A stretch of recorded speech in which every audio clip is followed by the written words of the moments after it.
president of Atlassian, where I lead our product design, strategy, and operations teams.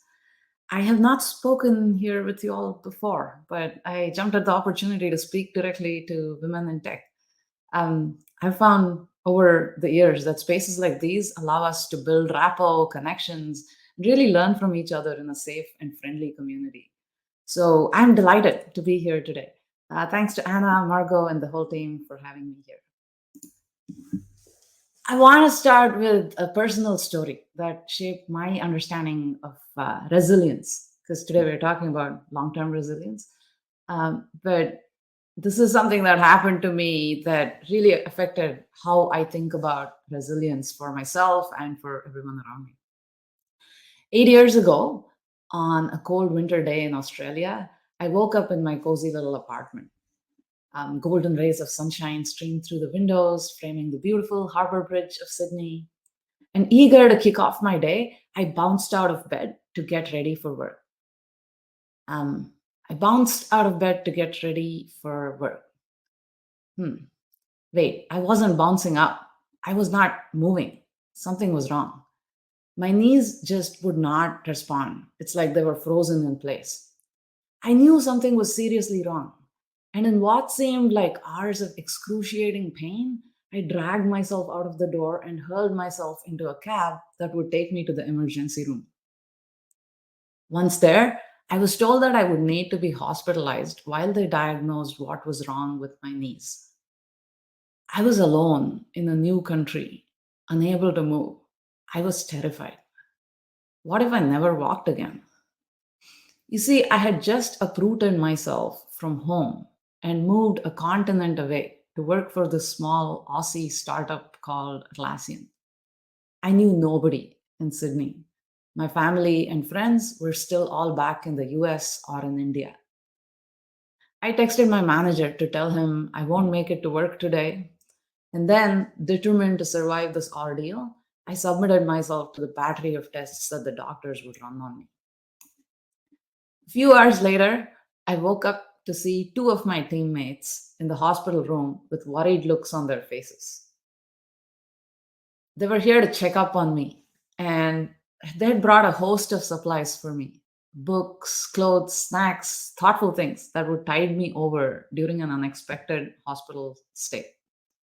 Now, these teammates were not my friends, not yet, but they had dropped their work to come check on me. The next day, two more of my teammates showed up. That cheered me up. Luckily, I recovered soon enough to be able to go home, but my teammates continued to check in on me, helping me with chores, bringing me supplies, simply making sure that I was all right. I was touched by the kindness and concern that they showed for me. I no longer felt all alone in a strange country. It was also a very humbling experience for me. I didn't know it at that time, but it sowed a lot of seeds for what I have come to internalize about resilience. And I've relied on resilience through a lot of my journey, both in my professional as well as personal life. I think of resilience really as the capacity to deal with setbacks while continuing to grow. It is also the cornerstone of mental health, because good mental health does not mean never being sad. It means having the ability to cope with the vagaries of life without being paralyzed by them. For those of us in technology, our industry naturally experiences a lot of disruption and transformation in a compressed period of time. So many of us have to balance that kind of velocity with family and caregiver roles. The strength to cope with velocity of this kind comes from various places. And today I want to share some of my sources of resilience and how I have cultivated resilience for an enduring career. When I was younger, in my 20s, I equated being ambitious as the same thing as being independent and self sufficient. Travel on a day's notice to speak with a customer, no problem. Move across the world for a job, done. But while I was ill in Sydney, it was a visceral reminder that I couldn't do everything by myself. Toughing it out was not the only answer to every challenge posed by life. I would not have been able to navigate many of my challenges if I did not have the support of a community. Looking back on the incident, I'm amazed that my teammates and I had built such caring connections in a community that cared about each other in such a small amount of time. I feel especially lucky. But a couple of months prior to that, as I did my interviews with Atlassian, I was surprised in a good way about how serious everyone was about company values. They really lived and breathed open company, no bullshit, which is one of our values. We are an Aussie company, we swear a lot. I knew I had to say yes to the job because I felt like, hey, this is my tribe. I belong here. That sense of belongingness, that sense of community was especially strong. I couldn't really point out to why, but there was a visceral feeling of belongingness. Now, coming from 10 years at a big company, I was a bit apprehensive about forming friendships at work. What if these close friendships cloud my judgment of them as colleagues and affect my decision making? But being able to form authentic, deep connections is crucial to navigating tough moments and building resilience.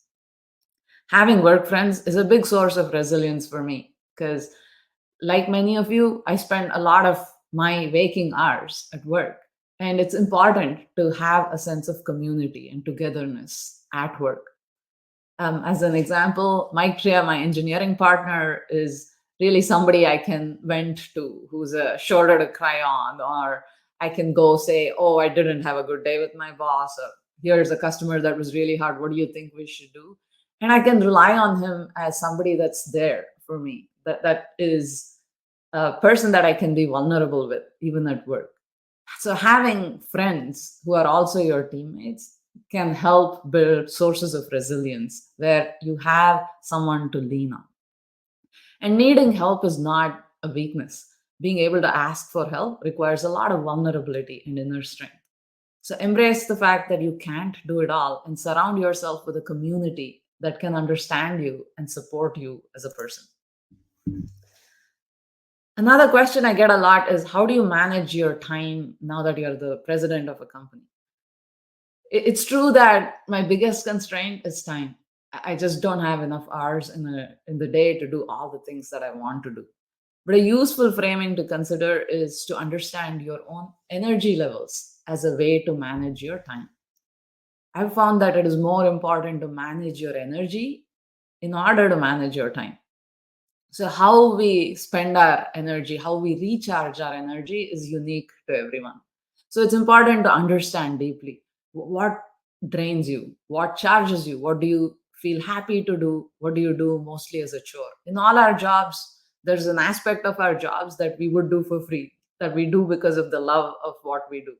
And there is an aspect of the job that we feel like, man, this is tax I have to pay, but in order to get the goodness of the rest of my job, right? So it's important to identify which of those pieces energize you and which are pieces that you really end up spending a lot of energy when you do those activities. For me, talking to customers, talking to my teams is a great source of energy, right? I could talk to customers for 8 hours straight about their challenges and potential solutions and still feel like I have energy in the day.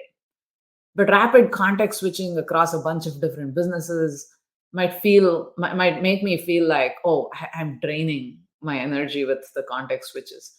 So I make an effort to really find out what is energizing me, what is pulling away my energy, and be intentional about how to structure my day or week or month based on activities that give me energy as well as activities that require energy from me. It can feel like a tedious thing to do, mapping this out, but it's very rewarding if you actually build that kind of self awareness and be intentional about how you're spending your energy. So take a moment to think about how you design your days. Everyone has different energy levels, and being intentional about how you spend your energy can help you go the distance. The other thing is, much as we might try to structure our days such that we manage our energy, sometimes we do get into situations where our internal temperature starts running high. Being aware of when your temperature is running hot and when you would really need to take a step back and care for yourself is a skill. Typically, especially as women, we tend to ignore self care. But self care is never selfish, it is merely good stewardship of the only resource you have to create impact in the world, to add value to the world, which is yourself. So, thinking about self care and prioritizing it amidst the number of different things that you have responsibility for is an important step towards building resilience. To give you an example of when I put self care before my career, I decided to take a year long sabbatical in 2016, which I realize is a privilege, and not everyone is able to do this, is able to have this kind of privilege. But if you can do it, I totally recommend a year long sabbatical at some point of time during your multi decade career. I took a year off to work in wildlife conservation, which included rescuing lions in South Africa, monitoring penguin rookeries in Antarctica, working with cheetahs in Namibia. I'm a bit of a wildlife nerd, so this was an amazing recharge for me. I was lucky enough to rejoin Atlassian when I was ready, but the sabbatical just showed me how much you can learn about the world and about yourself outside of work, and how all of these things really influence who I am as a leader. So, if you have the opportunity to take some extended time and build your skills and experiences outside of what you would typically consider a career building experience, my advice would be to take it. Recharge yourself, fill your cup. The biggest tool for realizing when you want to take a break, or when what kinds of activities re-energize you, all of those, like I said at the beginning, is very unique to yourself. So the one crucial thing across all of the activities we describe as building resilience is self-awareness. So self-awareness is super important. So spending the time to really reflect on what is important to me, what energizes me, what does a break look like for me, is super important. For me, it's the ability to connect with a source of wonder and enchantment outside of work, because the daily grind of work can really be tedious after a while, right? So if you're in it for the long term, we're all building multi-decade careers, it's useful to think about what fills your cup. Maybe it's religion, maybe it's spirituality, maybe it's art, maybe it's music. For me, it's a love of the natural world. I love spending time outdoors. Just watching a sky full of stars or a hummingbird in the garden is an enriching experience for me. It just reminds me of how amazing it is to be here for a short time in a mediocre planet in the vast expanse of our universe. It just gives you perspective. So, nurturing your sense of awe and wonder can help ground and energize you in the face of challenges that might feel impossible in the moment, and remind you of the multi decade journey that you're undertaking and how important it is to take care of yourself, build resilience, and continue through a long journey. So, finally, I want to end on a story, which is one of my favorite childhood memories. This is a picture of me during a kickboxing fight, and I have learned kickboxing and karate for multiple decades through my childhood. And one of the conversations I had with my mom while I was learning kickboxing was, she said to me, when someone says that you're beautiful or that you're smart, how do you feel? Beauty and intelligence, they're lucky qualities to inherit, but they're nothing to be proud of yourself about. But when someone says you're kind or resilient, how do you feel? Because kindness is a choice that you made to care for another person, to share your meal, to offer your seat, a choice to be proud of. And resilience made you overcome obstacles. You learned to swim despite your fear of the sea. You won your karate fight despite losing before. You prevailed. And that is something to be proud of. I'm grateful to my mom for this lesson. And I hope you find belief in yourself, listen to your needs, and safeguard your energy so you can also tap into the power of your resilience. Thank you. Wow, thank you so much, Anu. Right away, I was thinking, I know many people are going to have this feeling sometimes of, these voices saying, like, go back to work or you have too much to do. Do you have a mantra that you say to yourself, or at least at first when you were kind of taking that personal time to be in those amazing trees and do all the adventure things that you're doing outside of work? Yeah, I'm a type A person, so I can relate to what you're saying. It's very much work down the list of tasks and a feeling of accomplishment at the end of the day. I have found that what works for me is it's okay to find that sense of accomplishment in different things, not just at work. And once you broaden your interests, you find that you do get that sense of accomplishment in the way you impact other parts of the world. So, for example, when I had my time off, I was very, very engaged in saving the lives of lions, doing policy work, lobbying for changes in and hunting laws in South Africa, all of that. So for me, it was the trick really was to turn the accomplishment driven part of my brain towards accomplishing other kinds of goals. That's just a neural trick that worked for me. Yeah, And and allowing your brain to say, this is also an accomplishment. It's just a different kind. Yeah. Okay, we have some other questions in a couple minutes here that we have left. How did it occur to you that you need to slow down? Was there another story besides the one you shared coming from our audience? um, it's a good question. How did it occur for me to slow down? So it's not that it has happened at one point of time in my career. I illustrated one story, which was an example of when I did not slow down. I did not listen to my body and ended up in a situation where I had to be in the ER to be reminded, pay attention. But since then, I think of it as running very close to boiling temperature, right? You want to manage yourself to the extent where you don't really get to that boiling point temperature. So things that I use to realize, am I running too close to hot temperature, is really thinking about how I show up in different meetings or how I'm feeling during 1 hour review or reviewing financial metrics.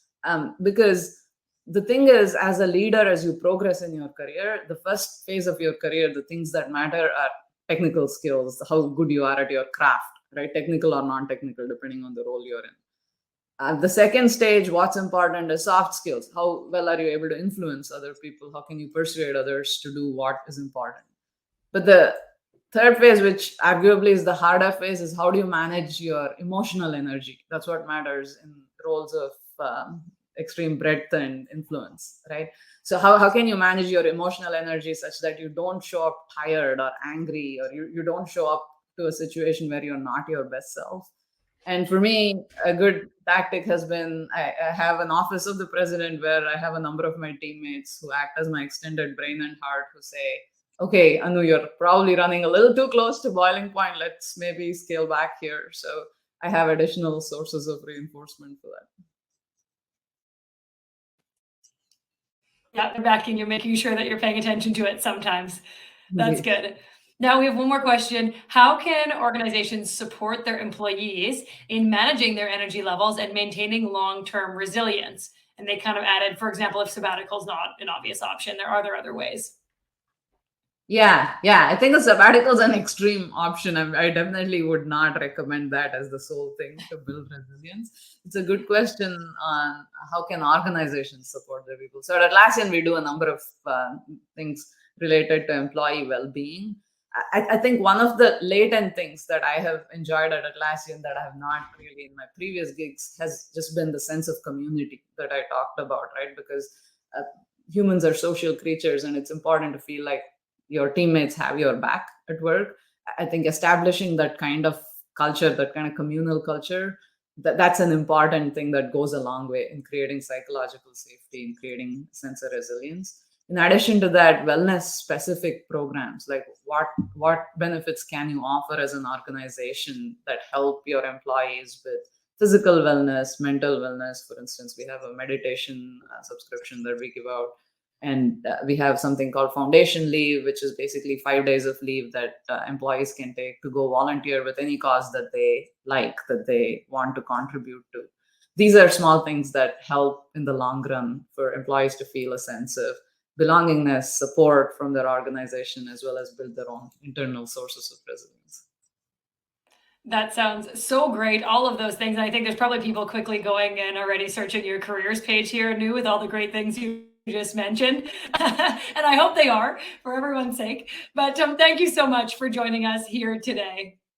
Thank you so much for having me. It's been a pleasure, Margot. Bye. Yes, our pleasure. Talk to you soon.